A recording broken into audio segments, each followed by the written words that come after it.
Hi, this is Marty Schupak from T-Ball America, and you're watching our virtual T-Boy Clinic, and this is module number 4 on hitting. It's today's date is, I believe, it's March 28th. It's Saturday. We are just like you. We are in confinement, kind of quarantine with the coronavirus. So just hang in there. We'll get out of this. And I'm trying to get these modules out as soon as possible, trying to give you as much content as I can. It's been a little tough, but we're going to do it. And hopefully you watched the previous modules and you've been following this. And all I really want to do is get you prepared to have a good T-ball season and put in a good foundation for your coaching career. And we're going to get right into hitting. But before we do, I just want to mention 2 things. I like to give you a tip at the beginning, and here's something where you can actually turn a negative into a positive. When I coached, I used to read the batting order, and at the beginning of my coaching career, I noticed that when I would read the 9th batter, they would kind of be upset. And I actually had one player, I think I was coaching the 9 and 10-year-olds, where he actually started crying when I read the batting order. So I used a technique where I announced, and I did this at the parents' meeting, told the parents, and announced to my team, any player that bats 9th plays the whole game. Because as you know, we could have anywhere from 11 to 13 players on the team, and you have to substitute. So what I tried to do is I tried to take a negative and make it into a positive. So previously, when a player heard his name called batting 9th, I would see that he'd be upset, and I turned jeers into cheers, so to speak. So keep that in mind, and you could do that in different aspects of the game. You could do it if you have a player playing right field. You could institute a policy. The player that plays right field will play the whole game. So try to be creative that way, turning negatives into positives. And I just want to just go back to the throwing module, because there was a portion there where I kind of stumbled. And I just want to mention that when the players put their arms out, I told them at the last drill, I believe, as a T, okay?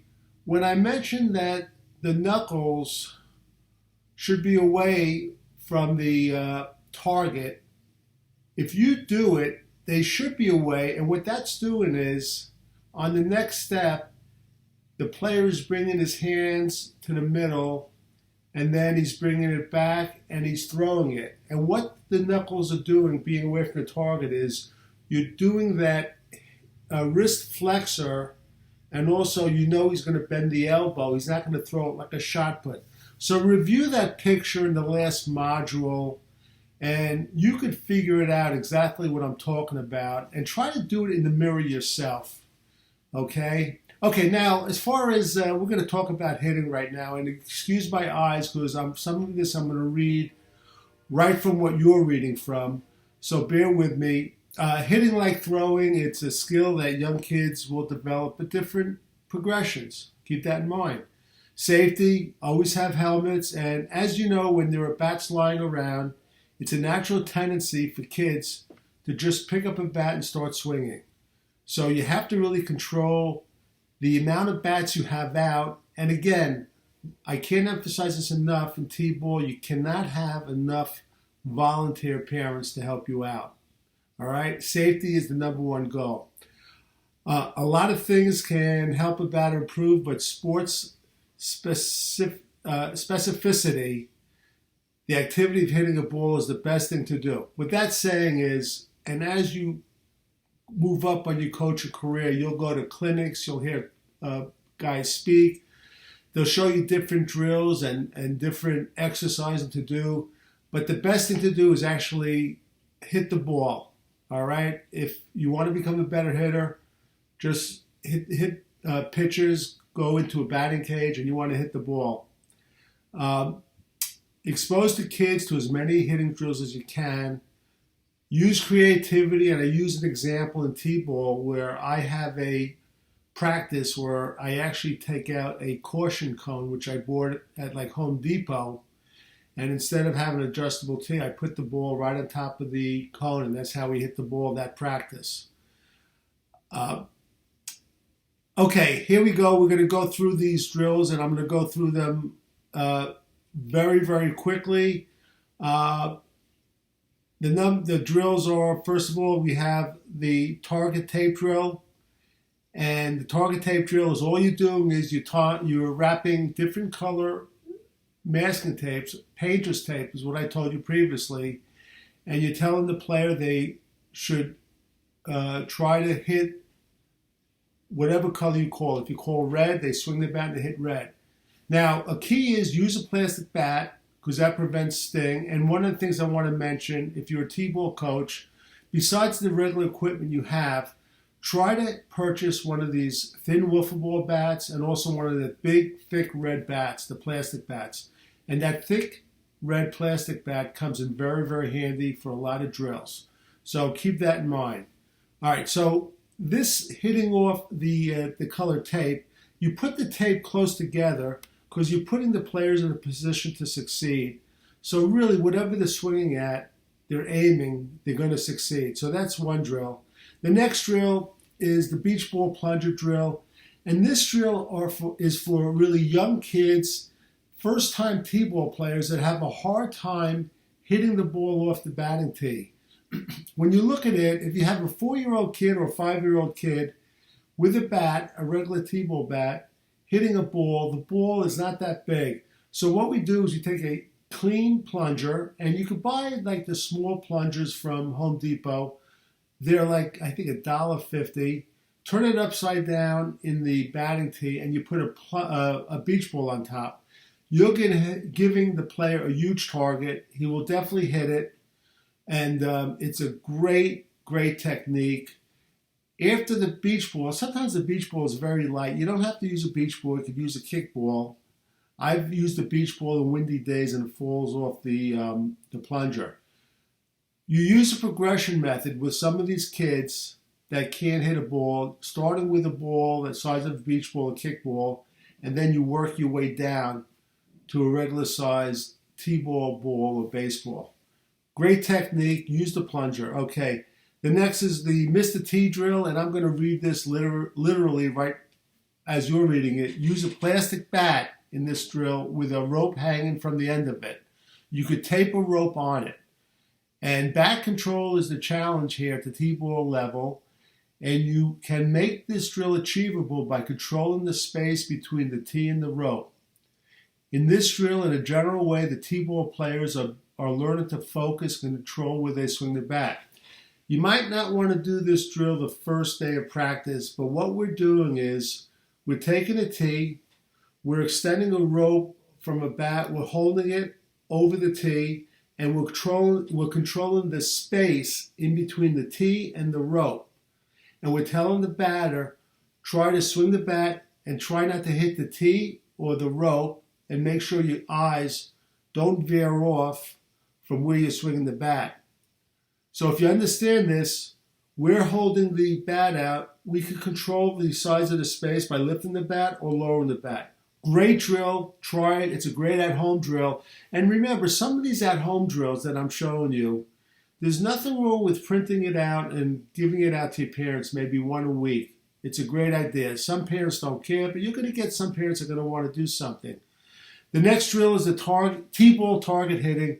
Great drill. And the kids really get stimulated with this, especially younger kids. And I'll read this. Simplicity can make all the difference with young kids. Using animal stickers on the ball on the batting tee as a target. There are different stickers like fruit stickers, but kids love the animal stickers. This is great for the younger kids. What we're doing here is we're taking animal stickers. Giraffe, lion, elephant, and for whatever reason, animal stickers work better than any other stickers. I've used fruit stickers. You're putting it on the ball, and you're telling the batter, aim at the giraffe and hit the ball or hit the giraffe. And it's amazing how much more they focus on the animal sticker than if the ball didn't have anything. And again, I know, and one of your biggest challenges as a T-ball coach, I've repeated this, is a disparity in ages and ability. There's nothing wrong with dividing up your team. If you have returning T-ball players, you could have them do other drills. But you want to give the new players an opportunity to succeed, put them in the best position with achievable goals. All right, so that's the target hitting drill. Use that, it works. The next is a newspaper toss drill. Now I'm kind of digressing away from hitting off a tee. Bear with me, I'll go back and forth. I mentioned this in, I believe, the catching drill. Transition from hitting, and that should be off the batting tee. A roll of newspaper is a great technique. Once a newspaper is tossed, it will begin to unravel, but so what? The biggest benefit is giving young players a chance to hit a moving object. I learned a while ago, I tried it, rolling up a newspaper and throwing it in a short space, like 7 to 10 feet or 5 to 10 feet, gives the players a chance to hit a moving object that's non-threatening with a bat. You might want to use that big red plastic bat. What I found is when you roll up two sheets of newspaper in a row, it really holds together a little bit better. Great technique. You could try it with your own kid at home. You could try it at the practice field. Next is tennis racket hitting drill. This is a great game which I did in my backyard. It was my middle son. I took cinder blocks, by the way, and I know I'm jumping around. Cinder blocks basically come in 4-inch, which is the thickness, 6-inch, and 8-inch. The 4-inch is the lightest, and that's what I used. And I took it, I put it on the ground, I bounced a tennis ball off of it, and my son, and at the time it was my middle child, I gave him an old tennis racket as a bat, and he swung the racket. Now remember, because the face of the racket is much bigger than the thickness of a bat, we're improving his chances of hitting it. And I'd bounce it up, and he would swing and hit it. Now, the picture doesn't really show exactly how it's done. Usually what you want to do is bounce it off the middle so it goes straight up and comes down. And then he swings on the way down. The one thing you want to do as a parent or a coach, if you do this drill, once you bounce it up, you got to back off quickly because you don't want to get hit. It's a fairly safe drill. If you have any qualms about getting hurt as a coach, you could wear a helmet. And I'm going to get to safety and coaches probably in our last module because there's something about wearing a helmet which is very important, which I will get to. So that's the tennis racket hitting drill. Bubble hit. And now I'm going to go through these drills very quickly. I'm trying to keep these modules under 20 minutes now. I've been going over. I did the bubble hit, again, with that big red plastic bat when my kids were basically just about walking. I took bubbles to blow. I took them in the backyard. I would get down low. I'd start blowing them. They would rise, and they'd have to swing and hit the bat. There's no creative points or style points in the way they're holding the bat because these are very, very young kids. You could show this to parents. Some of your T-ball players on your team will have younger brothers or sisters, and they love to emulate their older brothers and sisters. So this is a drill you could give to them to do at home. Tell them also, once they blow the bubbles when they're down low, to back up because you don't want them to get hit with the plastic bat. Great drill. In addition, if you go to the next drill, the balloon hit, same thing as the bubble hit. I blew up some balloons. I would toss them up, and my son would have to hit them. I used the big red plastic bat. You could use any bat you want. Next drill is the glove in the head. I mentioned this. You'll learn, and you'll go to hitting clinics, and you'll go talk to your local high school coach. If he knows anything about hitting, they'll tell you that a big detriment in hitting is when the player moves his head too much. You want to limit the head move, okay? And I mentioned this in the throwing drill. If the player is moving his head all around, that throw is going to go wild. So in this drill, all we do is putting a baseball glove on top of the player, and we tell him to hit the ball off the batting tee. He has to take a full swing, and the glove should not fall off his head. Now in this drill, if you do this, you could do any sort of hitting off the tee you want. You could do the animal stickers. You could do the beach ball. Anything you want. Again, tell them they have to take a full swing, and you could demonstrate. And the glove should not fall off the player's head. Okay, the next is the tissue with the grabber. The grabber is something, again, I don't want you to have to go out and start buying all these things. You don't have to if you don't have it. I happen to have it.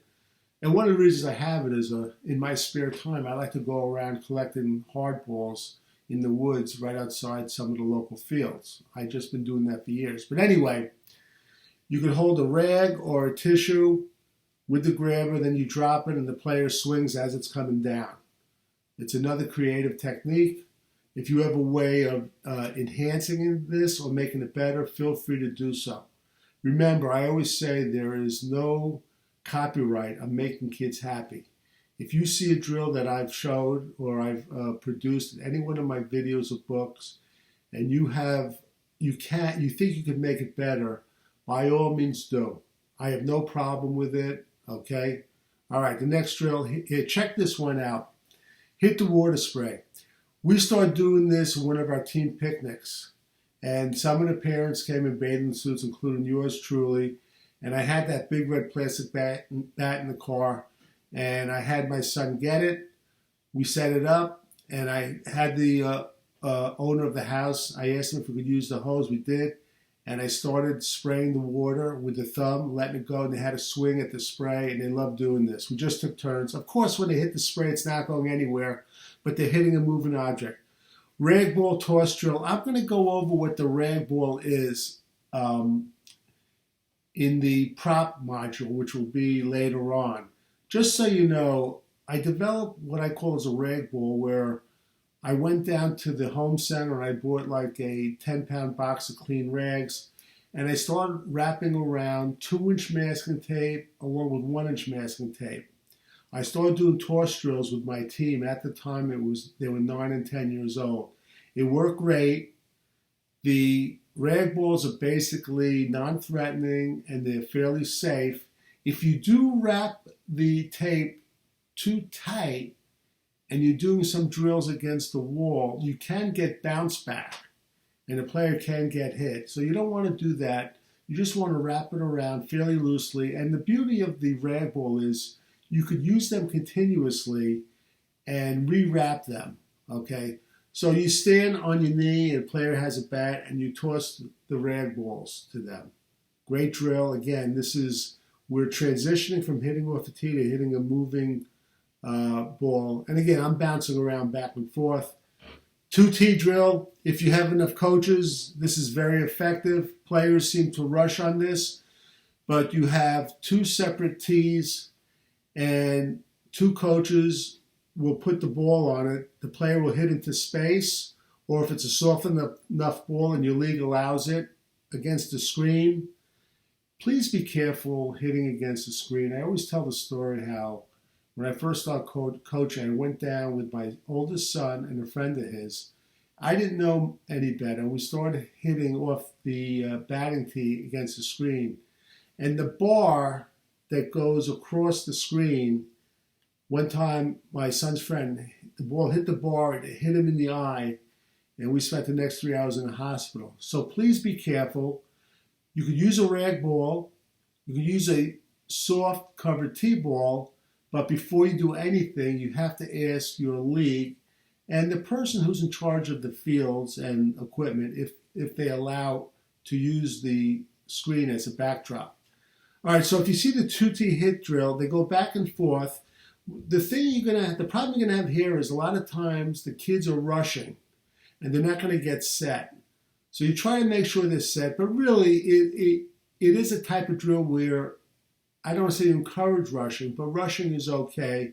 You can do it for like 30 seconds and the coach on each tee will fill the ball up. The next is the multiple hit drill. You have a lot of coaches. You set up a number of drills and they go one at a time and it's spaced around. And they go from one tee to the next tee, either hit into space or again into a net or into a screen. What you want to do though, make sure, and you can see by the picture, each batting tee is at a different height. So that's what you want to do, put it at a different height. Kids love this drill. Next drill, I kind of invented, I call it the recycle bin drill. Very important. If you do this, you have to take out all the dangerous items in your recycle bin, like the top of a can, anything sharper that has edges. And what I did was I took the recycle bin, the blue bin with the recycle icon on it, as you see in the picture, down to the practice field. The kids loved it. I would put like Tide bottles on, water bottles on, and they had to hit it. They got a big kick out of it too, because they recognize a lot of these items. It's in their basement. Sometimes their parents ask them to put it in the recycle bin. So this is a great drill, and I've done this drill with the toss drill in my book, T-ball drills. Yeah, I have that in there where I do the recycle bin toss drill as well as the recycle bin T drill. Great drill. The kids love it. You do another item. Again, it's all stimulation. Next, I have the drop ball drill. I use the big red plastic bat. You could use a Nerf ball. You could use a rag ball too. You hold it up and you drop it. Once you drop it, step away though. All right. You're showing kids another scheme or another sort of view of the ball coming from a different direction. Pay attention to this drill because you could spend a lot of time on it. I call it wall ball home run derby. I kind of first invented it at the local school with my kids, where against the wall I made a big square, then I made a small square. Now, if the ball hits anywhere in the big square, it's a single. If it hits within the small square, it's a home run. Anywhere else, it's an out. 3 outs a team. So you either get a single, home run, or an out. Game goes very quick. I use rag balls. You could do this off a tee. You could do this with a toss. I've done both. Try it with the young kids. They love it. I'm telling you, the game goes fast. You're going to be playing for hours. And the next, we're going to wrap up. Now, there's a lot of hitting drills, but check this one out. I call this one King Arthur. You get a broomstick. You take rag balls, or you take wiffle balls, or you take Nerf balls, or you take pickleballs. Pickleball is a harder type wiffle ball. You could buy them on the internet. Player holds the broom handle like in the old days in King Arthur, and as you toss it to him, he's got to try to make contact on the outside of his hands. Kids love it. You could go left to right, left to right. You could go left, left, right, right, right, left. Right. Mix it up. It's a challenge. You could space it according to their ability and age. It's very stimulating. It's a great at-home drill. You could show this to your parents. That's about all the hitting drills we're going to do. There are a lot more. You could seek out different resources. Hitting drills and techniques is a video I have. By the way, any product I have, you could find for free. I promise you. You go to Amazon Prime for the videos. You go to your local library, Hoopla or Canopy. I've made them available for free as best as I could. Seek out different resources. Now, the one thing I want to close this out with, and again, I'm a little over the 20 minutes, as far as hitting drills, and this is something to take with you as in your coaching career as you get a little older. Twice I found that kids didn't look right on the field that I thought were pretty good athletes. And I remembered back to this story from years ago. Vince Lombardi, when he coached his last coaching job, he coached the Washington Redskins for 1 year. He had a player, Larry Brown, who was a running back who had pretty good ability. Vince Lombardi noticed in the video of the practices that Brown was very slow to getting off the ball. And he had him take an ear test.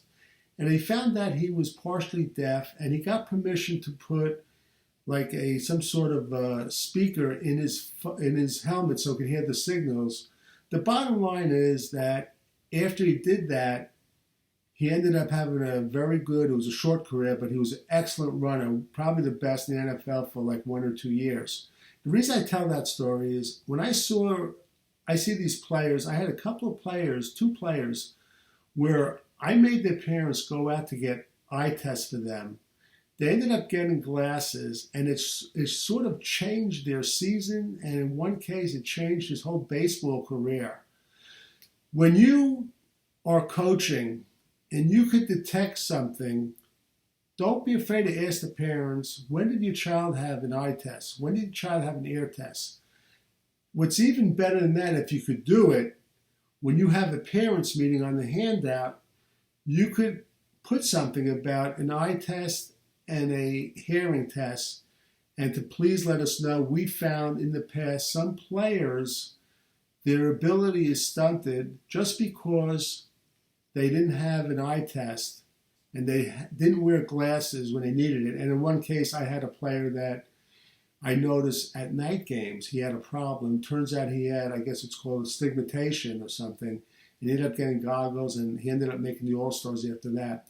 So that's it for the hitting section. I want to thank you. I'm going to work hard to get the next module out. And please tell your league, please tell your fellow T-ball coaches and parents if you think you're getting something out of this. I'd love to have your audience.